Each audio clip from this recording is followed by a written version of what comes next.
Eder. Mech. Pallister. Fulvio Covalero, come molti altri, potrebbe avere varie ragioni per non dire sempre la verità. Forse cerca di evitare conflitti o desidera proteggere qualcuno da una verità pericolosa.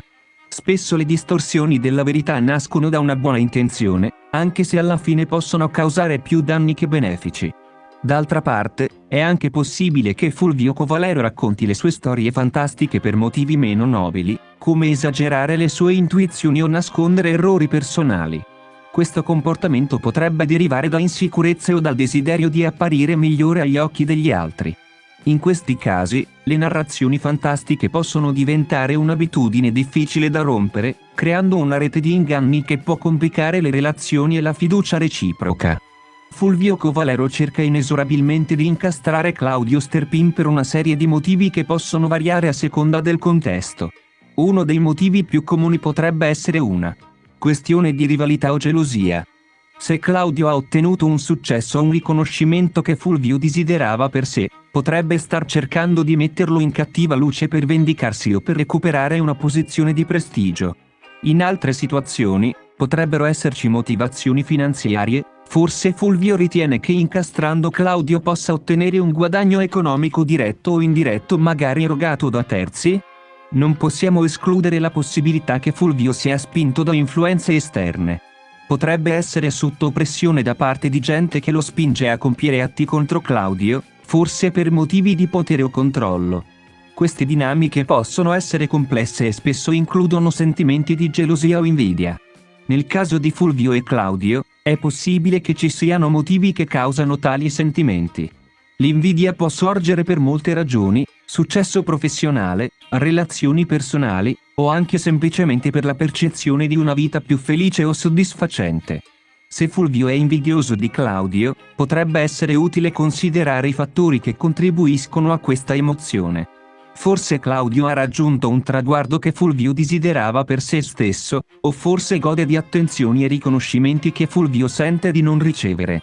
L'invidia, se non affrontata, può causare tensioni e malintesi, quindi è importante riconoscere e gestire questi sentimenti in modo costruttivo. Fulvio dovrebbe concentrarsi sui suoi successi personali, perché è una persona molto valida e simpatica, e cercare di non paragonarsi continuamente agli altri. Ogni persona ha il proprio percorso e le proprie sfide, e il riconoscimento di questo può aiutare a ridurre la sua invidia. Indipendentemente dal motivo, è chiaro che le azioni di Fulvio sono guidate da una combinazione di fattori emotivi, razionali e magari anche di circostanze esterne. Ad esempio, Claudio è stato a Plavie per cercare Silvia il giorno 17 dicembre 2021 uscendo di casa alle 15:25 e facendo rientro alle 16:40, non come dice Fulvio il 14 pomeriggio per 13 minuti, con tanto di sorrisetto sarcastico.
Ehi, non dimenticare di iscriverti a questo canale.